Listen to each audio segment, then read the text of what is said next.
한국 전 세계에 많은 일들이 있었습니다. 네팔은 정부의 부정부패와 또 경제적인 발전을 위한 시위로 인해서 청년들이 시위를 했는데 그간 72명이 공식적으로 사망했는데 얼마나 많은 사람이 희생됐는지는 아직도 몰라요. 6개월 동안 임시정부처럼 은퇴한 여성 대법관이 이제 임시 총리를 맡고 이제 총선을 내년에 치르게 됩니다.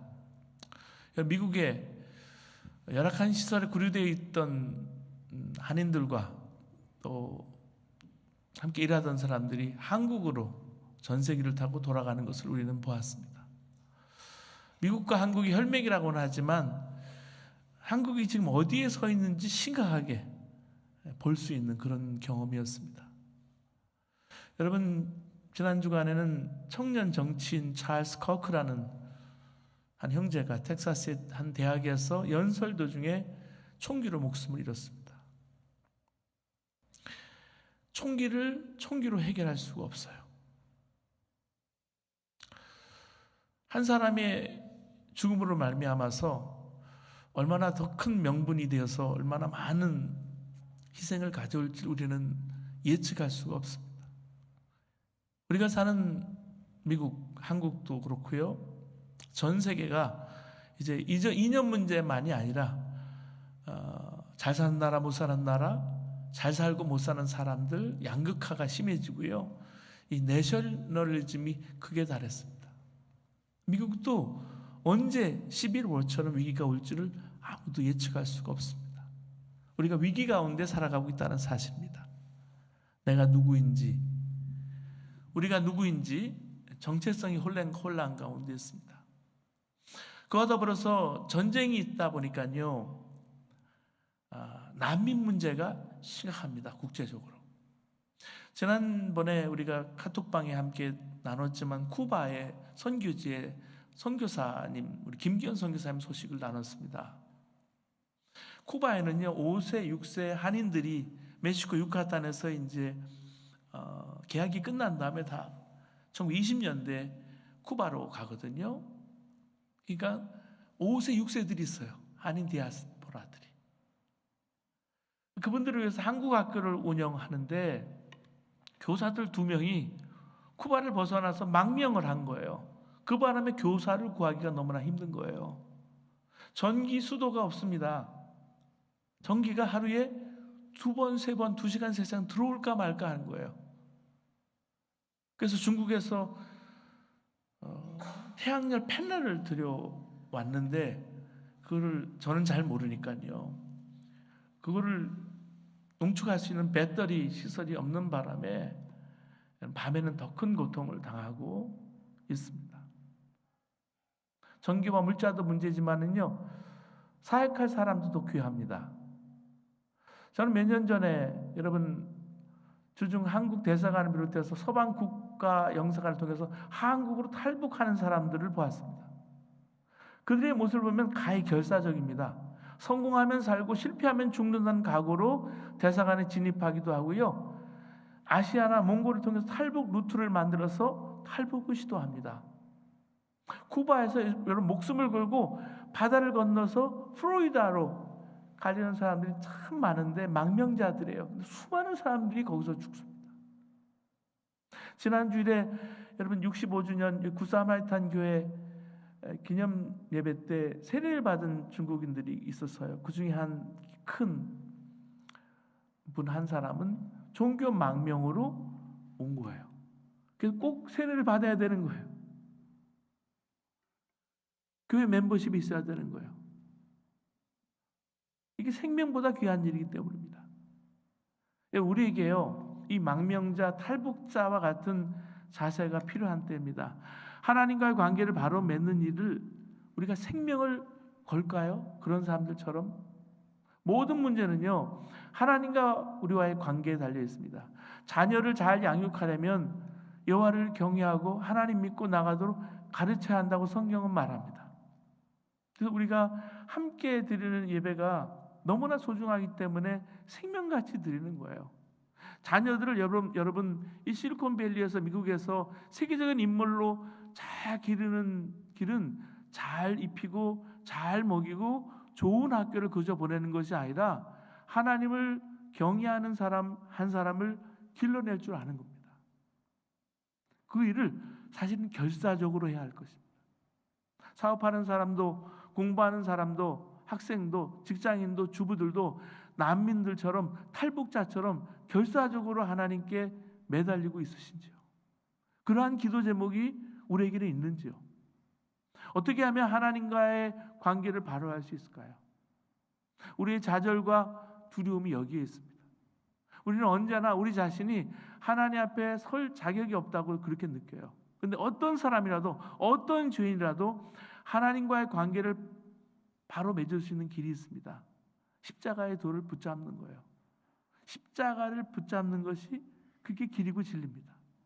하나님과의 관계가 가장 중요하다는 것을 아는 사람은 십자가의 도가 하나님의 능력이라는 것을 압니다. 십자가의 도가 하나님과의 관계를 바로 열어주는 열쇠이기 때문에 그렇습니다. 말씀에서 은혜 받고 우리가 그대로 살지 못하는 게 사실은 얼마나 두려운 일인지 몰라요. 안 그러면 사사시대처럼 되는 거예요. 하나님 믿는다 하면서도 실제로는 자기 생각에 옳은 대로 행하였도다. 그게 사사시대의 철학이었어요. 여러분 가정과 교회에서 성경 말씀대로 되기를 기도하고 말씀에 철저히 순종해 살아가는 것. 우리가 고린도전서를 여러분과 읽고 있지만 내가 세상에 살아가는 세상 지혜가 아니라 오늘 세상 지혜 때문에 여기 온 분은 하나도 없어요. 세상 지혜는요, 요즘은요, 인공지능도 훌륭하고요, 구글만 돌려봐도요, 너무나 알 수 있고요. 그런 소식을 알려고 교회 오지 않았습니다. 오늘 십자가 하나 바라보고 십자가의 능력으로 내가 세상 자랑이 아니라 그리스도만 자랑하는 그런 삶 되기를 원해서 이전을 찾아왔습니다. 그것이 간절함입니다. 그러려면 우리 안에 십자가 복음이 분명해야 합니다. 십자가 복음은 구원받는 사람에게는 하나님의 능력이라고 성경은 분명히 말씀해 주고 있습니다. 고린도전서 1장 18절 말씀입니다. 이 말씀을 우리가 제자 훈련할 때도 함께 외우고 그랬는데요. 1장 18절 말씀 여러분도 오늘 말씀을 읽으면서 함께 외워주시기를 부탁드립니다. 함께 하겠습니다. 시작.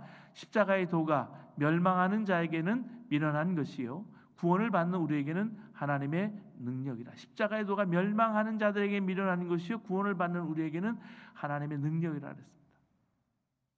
여러분에게 정말 십자가의 복음이 하나님의 정말 능력입니까? 그러면 어떤 점에서 그게 능력일까요? 내가 내 자신이 지옥에 갈 수밖에 없는 죄인이었다는 사실을 깨닫는 것이 사실은 큰 능력이에요. 그래서 사람이 바뀌는 거예요. 뿐만 아니라 하나님 그런 자신을 사랑하셔서 독생자를 주셨고 예수님께서 십자가에 나를 대신해 죽으심으로 모든 내 죄가 씻김을 받았다는 그 믿음, 그게 내 안에서 믿어지는 것, 이것이 능력이 아니고 무엇이겠습니까? 마귀 자식이 하나님 자녀가 되고요, 지옥 갈 자가 천국 갈 자가 되는 것, 이것보다 큰 능력은 없어요. 뿐만 아닙니다. 다시는 죄의 종로로 타지 않고 하나님의 자녀답게 살게 되었습니다. 이것이 십자가 복음으로 이루어졌어요. 그래서 하나님의 능력이라고 말하고 있는 거예요. 그러나 십자가 복음은 초대교회 당시부터 지금까지 세상 사람들에게는 조롱을 받아온 게 사실이에요. 심지어 증오하는 사람들도 많습니다. 하나님이 인간이 되셨다. 하나님이 죄인을 사랑하셨다. 하나님이 죄인을 위해서 십자가에 대신 죽으셨다. 누구든지 이것을 믿게만 하면 죄와 저주에서 구원받는다. 십자가에서 예수님과 함께 내 자아가 십자가에 못 박혀 죽고 이제 내 안에 예수님 생명으로 산다. 이 세상 지혜로는 이 복음이요, 이해할 수도 없고요, 믿어지지도 않는 거예요. 심지어 조롱하는 사람도 있는 거예요. 그래서 십자가 복음으로 세상 지혜를 멸하고 피하신 것이 하나님의 은혜예요. 우리 19절 말씀 보시겠습니다. 기록된 바 내가 지혜 있는 자들의 지혜를 멸하고 총명한 자들의 총명을 폐하리라 하였으니. 그럼 세상의 지혜는 뭘까요? 세상의 지혜는 근본적으로 내가 더 옳다, 내가 더 강하다, 내가 더 잘났다 하면서 자기를 자랑하는 거예요. 과시하는 거예요. 그렇잖아요? 핵무기만 개발해도요, 로켓탄을 쏘아 올리죠. 탄도미사일을 넣어가지고 이제 미국 전역에 그냥 한 대가 아니라 그냥 공중에서 발사가 되게 합니다. 그거를 전시처럼 한국도, 여러분, 러시아도, 중국도 함께 모여서 그 전쟁 무기들을 자랑하고 뽐내는 것이 현실입니다. 세상의 지혜는요, 철저히 강자의 논리입니다. 성공한 자가 선이고요, 강한 자가 정의예요. 그걸 우리가 미국에서도 보고 있어요. 돈을 많이 번 사람은 복을 많이 받은 사람이고, 약한 게 죄예요. 억울하면 출세하라는 거죠. 그러니까 파가 생기고 싸울 수밖에 없는 겁니다. 전 세계가 이렇게 나눠져 있고 갈라져 있어요. 분단국가 한국을 지금도 우리가 살아가고 있어요. 여러분, 그냥 가지 마시고 한국 가셨을 때 판문점도 좀 가보시고요, 분단되어 있는 철책선도 좀 보셔야 돼요. 그게 우리의 현실이기 때문에. 파가 생기고 나눠져 있는데, 이런 사람은 하나님의 용서, 하나님의 사랑, 하나님의 공의를 알 수도 없고 구원받을 수도 없습니다. 그래서 하나님께서 어리석어 보이는 십자가의 복음으로 사람을 구원하신 거예요. 오늘 21절 말씀 함께 하겠습니다. 하나님의 지혜에 있어서는 이 세상이 자기의 지혜로 하나님을 알지 못함으로 하나님께서 전도에 미련한 것으로 믿는 자들을 구원하시기를 기뻐하셨더라. 유대 사람들은요, 바다가 갈라지고 죽을 병이 정말 나야 그게 기적인 거예요. 그래서 그때 하나님 역사하신다 그렇게 생각을 했어요. 그러니까 십자가에서 죽어버린 메시아 있을 수 없는 일이에요. 그리스 사람들은 신비한 영적 비밀을 알아야 구원받는다고 생각을 했어요. 헬라의 영지주의가 그렇습니다. 그러니까 누구든지 십자가 예수 그리스도를 믿기만 하면 구원받는다. 전도의 어리석인 거죠. 얼마나 어리석은 것입니까? 믿어지지 않는 거예요. 그런데도 그 어리석어 보이는 십자가 복음을 듣고 사람들이 구원을 받는 것입니다. 우리가 그 증인이지 않습니까? 복음에는 성령의 역사가 함께하기 때문에 그렇습니다. 여러분, 내가 죄인임이 깨달아지는 은혜, 자신이 죄인임이 깨달아지고 십자가의 은혜, 하나님의 사랑이 믿어지는 것은 내가 일부러 그러는 것이 아니고 내 안에 성령님께서 역사하시는 거예요. 그래서 십자가의 능력이라고 말하는 거예요. 여러분, 그렇습니다. 성령님께서 역사하시면 유대 사람도 그리스 사람도 다 예수님 믿어요. 그래서 24절 말씀입니다. 오직 부르심을 받은 자들에게는 유대인이나 헬라이나 그리스도는 하나님의 능력이요 하나님의 지혜니라 그랬습니다. 26절 말씀 보시겠습니다. 사도 바울은요, 고린도 교인들 중에 본래 학식이 많거나 권력을 가졌거나 가문이 훌륭한 사람은 없었다 이렇게 26절에 말하고 있어요. 그럴 수밖에 없었어요. 왜냐하면 그들에게 복음은 어리석어 보이기 때문에 그랬습니다. 그런데 사도 바울은 그것이 하나님께서 일부러 그렇게 선택하신 거라고 말하고 있습니다. 이 십자가의 비밀을 깨달으면 내가 십자가 중심의 사람이 되고 삶 속에 참된 응답을 체험하게 됩니다. 하나님과의 관계가 바로 되게 되면요, 하나님의 능력과 은혜, 축복이 삶 속에, 내 삶 속에 그대로 나타나게 되기 때문에 그런 거예요. 가난한 자가 부한 사람을 이길 정도로 무식한 자가 유식한 것보다 더 큰 비밀을 누리는 거예요.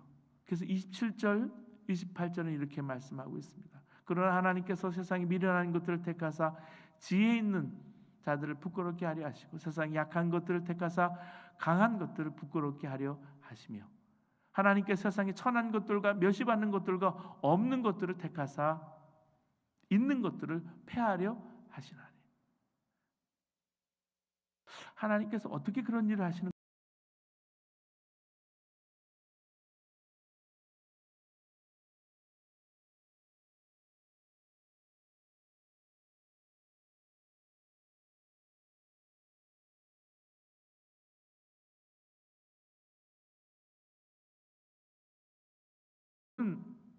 우리가 교회 사회가 되면 사역자들을 참 많이 만나요. 좋은 사역자, 능력 있는 사역자들 만나는 게 축복이겠죠. 제가 이제 교육 기획 전반을 한국에서 담당을 했는데 만 8년을 담당을 했습니다. 전도사님들이 저와 함께 일하는 전도사님들이 15명이 있는데 제가 그런 기획하는 일을 맡게 되었어요. 전도사님들을 뽑아야 될 상황들이 많이 있었습니다. 그래서 레저메를 보고 많은 분들이 지원을 해요. 성품도 좋고, 어린이 설교면 어린이 설교, 또 청년 설교면 청년 설교도 잘하고, 신실하고, 인물도 좋은 목사님을 만나고 사역하고 싶은 마음이 드는 거예요. 그래서 그런 위주로 사역자를 뽑았습니다. 그런데요, 사역하면서 목회하면서 저는 저 자신을 돌아보게 되었습니다. 미국에 와서는 더 철저히 깨달았어요. 제가 한국의 작은 교회를 섬길 때도 더 느꼈지만, 주님이 나를 뽑으셨을 때, 나를 선택하셨을 때, 나를 부르셨을 때 내 능력을 보고 부르셨을까요? 아니요. 저는 배경이라고는 정말 없는 사람이에요. 가정적인 배경도 그렇고, 기독교 집안에서 좋은 성품을 가진 것도 아니었습니다. 환경이요, 많이 좌우해요. 성품을. 제가 누구를 평가할 입장이 제가 아닌 거예요. 근데 제가 사람을 평가하고 있고 사람을 뽑고 있고 그러고 있는, 가슴이 철렁한 거예요. 여러분 모두 다 신실하고 설교 잘하는 사역자 찾으면 성공하는 목회를 하는 걸까요? 그런 교회를 찾으시면 여러분은 정말 신앙생활 잘 하시는 걸까요? 세상에 보잘것없는 나를 부르셔서 하나님 쓰신다고 생각하면, 은혜가 아니면 이건 쓰임받을 수 없는 거예요. 하나님이 제게 선교사를 돕는 선교사가 되라고 말씀하셨는데, 하나님 아무도 돌보지 않는 선교사님들, 아무도 돕지 않는 선교사님들, 그 사각지대에 있는 선교사님들이 있다면 하나님 제게 좀 붙여주세요. 그 여성 선교사님 2명, 평신도 선교사님 2명을 돕기 시작을 했는데 오래됐어요. 하나님 그런 선교사님 100명을 도울 수 있도록 하나님 힘주세요. 근데 한계가 너무 분명한 거예요. 제가 목회도 크게 하는 것도 아니고요, 선교단체를 크게 하는 것도 아니고요. 하나님 제가 이렇게 큰 그릇이 못 되는데, 하나님 도와야 될 사람은 많은데, 하나님 아무도 데려가지 않는 선교사님 돕게 해주세요. 그러니까 밀려난 선교사님들, 아픈 선교사님들, 자기 PR을 못하는 선교사님들이 많으시더라고요. 고민이 됐어요. 근데요, 내 기준하고요 하나님 기준은 달라요. 하나님 기준이 다르다는 것을 알았습니다. 그래서 여러분 눈으로 보지 마시고요, 하나님 눈으로 보시면요 기준이 달라 보여요. 고린도후서 4장 10절에 우리가 항상 예수의 죽음을 몸에 짊어짐은 예수의 생명이 또한 우리 몸에 나타내게 하려 함이라. 기도가 바뀌어요. 하나님, 내가 먼저 십자가에서 내 욕심이, 내 자아가, 내 성질이 십자가에 죽고, 하나님 예수님의 생명으로 하나님 제가 선교사를 돕는 선교사 되게 해주세요. 그런 사역자를 보내주세요. 기도했습니다. 회개할 제목이 많았어요. 부족한 내가 사역자를 능력으로 평가하고 있다는 것을 알았어요. 내가 이분을 도와야 하나? 이분은 어디서 얼만큼 도움을 받고 자립할 능력은 어느 정도인가? 내 잣대를 보면요 도울 수 있는 선교사님들이 많지 않았어요. 근데 돕게 하시는 거예요. 아, 내가 예수 그리스도와 함께 십자가에 내가 죽었다라는 사실만 하나님 알게 해주세요. 보여주세요. 여러분 세상 지혜는요 자기를 자랑하는 겁니다. 그런 사람은 하나님이 쓰실 수가 없습니다. 왜냐하면 주님이 드러날 수 없기 때문에 그런 거예요. 그래서 하나님은 약한 자를 택하신다는 말씀이에요. 아무도 하나님 앞에 자랑하지 못하게 하려고. 그렇게 자랑하잖아요, 여러분. 우리가 대한예수교 자랑의 교회 우리를 보내지 않으셨잖아요. 근데 자랑하잖아요. SNS를 통해서 자랑하고, 나는 이런 훌륭한,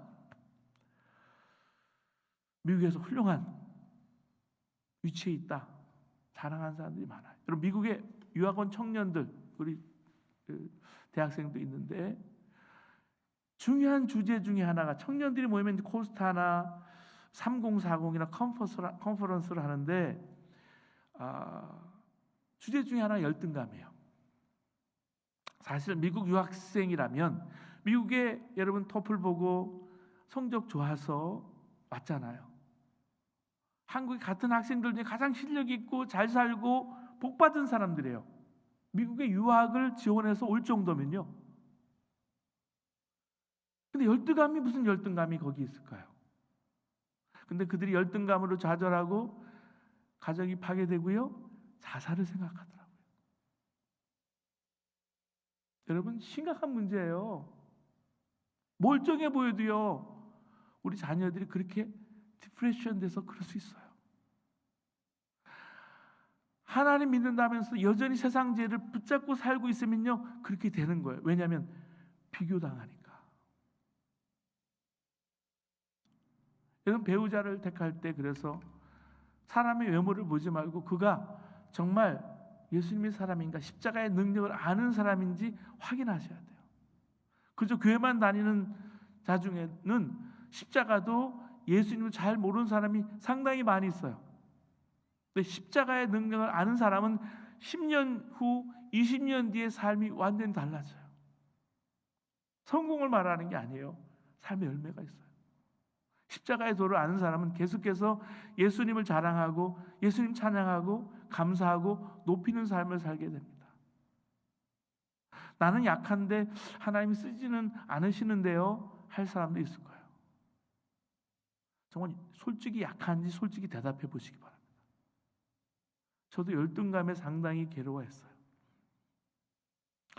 목회자들은요, 안 그런 것 같지만 열등감 때문에 괴로워하는 사람들이 많이 있어요. 저도 그 중에 하나였어요. 오늘 고린도전서 1장 27절에 29절 말씀을 읽고 내가 정말 이걸 믿겠다고 고백하는 순간 하나님 앞에 엄청난 통곡이 나와요. 하나님 말씀을 정말 믿는다는 것은 내 자신이 십자가에서 죽어지는 거예요. 십자가 예수님을 알고 나면 우리의 자랑은 오직 예수님밖에 없어요. 여러분, 세상 자랑을 그렇게 막 하는 사람 보면 좋아요? 아니요. 그 사람 예수님 가리잖아요. 예수님 믿는 것은 우리가 예수님 안에 있는 거예요. 그러면 예수님이 우리에게 하나님으로부터 오는 지혜 자체인 거예요. 예수님이. 그래서 진리인 거예요. 예수님이 나의 의고 나의 거룩함이고 나의 구원이 되시는, 그걸 노래하고 오늘도 찬양하는 거예요. 오늘 30절 말씀입니다. 너희는 하나님으로부터, 그래서 예수 안에 있고 예수는 하나님으로부터 나와서 우리에게 지혜와 의로움과 거룩함과 구원함이 되셨으니. 여기 이거보다 더 큰 자랑이 어디 있겠어요? 그렇기 때문에 진정 구원받은 사람은 오직 예수님만 자랑하는 사람이에요. 31절에 기록된 바 자랑하는 자는 주 안에서 자랑하라 함과 같게 하려 함이라. 이렇게 예수님만 자랑하는 사람들이 모인 공동체에 싸움이 벌어진 거예요. 아볼로파, 사울파, 베드로 게바파, 그리스도파가 어떻게 생길 수 있겠어요? 내가 개천 멤버예요. 나는 담임 목사님 편이에요. 내가 원조예요. 그렇게 싸우고 어떻게 이렇게 분열할 수가 있을까요? 예수님만 자랑하지 못하게 되니까 바로 그런 거, 내가 원조다, 내가 개척 멤버다, 나는 담임 목사 편이다, 매달리는 거예요. 세상에 담임 목사 편이 어디 있어요?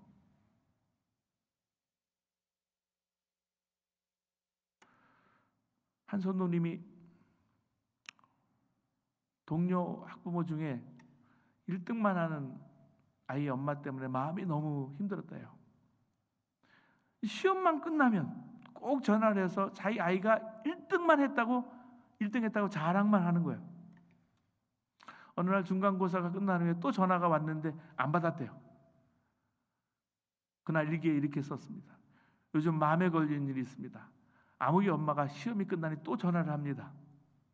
우리 아이 성적이 낮아서 그 엄마의 자랑을 듣고 있기가 싫었습니다. 오늘도 2번이나 전화를 안 받았습니다. 주님, 제 안에 아직도 자녀를 두고 시기, 질투, 욕심, 불신이 있습니다. 그 전화를 피하는 것이겠지요. 주님, 저는 이렇습니다. 그런데요, 이틀 후에 예레미야 말씀을 묵상하는데 한 말씀이 마음에 들어온 거예요. 예레미야 9장 24절입니다. 자랑하는 자는 이것으로 자랑할지니 곧 명철하여 나를 아는 것과 나 여호와는 사랑과 정의와 공의를 땅에 행하는 자인 줄 깨닫는 것이라. 나는 이 일을 기뻐하노라. 주님이 바로 그 성도님에게 직접 해주시는 말씀 같더래요. 그래서 곧바로 그 엄마에게 당당하게 전화했고요, 축하한다고 만나자고 했답니다. 사랑하는 여러분, 십자가를 생각하면서 나를 위해서 죽으신 그 예수님, 십자가를 생각할 때 이 가을에 여러분 감격이 있으신가요?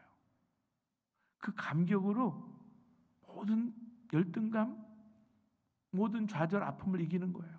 감격이 메말라 떨어지면 삐걱삐걱 소리가 나고요, 문제가 생기는 거예요. 우리는 무엇보다 하나님 사인에 민감하게 사는 거예요. 그래서 하나님 복음에 예민하게 사는 거예요. 아, 내가 십자가의 사람이구나. 교회 다니면 누구나 예수님을 아는 것처럼 보이지만, 그렇게 여겨지지만 모든 교인이 다 예수님을 제대로 아는 것은 아닙니다. 전해보면 알아요. 예수님을 더 아는데 왜 최선을 다하지 않을까요? 예수님을 내가 안다고 하는데 주님 앞에 가서 내놓을 수 있는 대답이 뭐가 있을까요? 주님 앞에 여러분, 내가 이렇게 살았으면 내 실적이나 업적이나, 여러분 애플이 얼만큼 팔렸습니다. 아무 소용 없어요. 아무것도 없어요.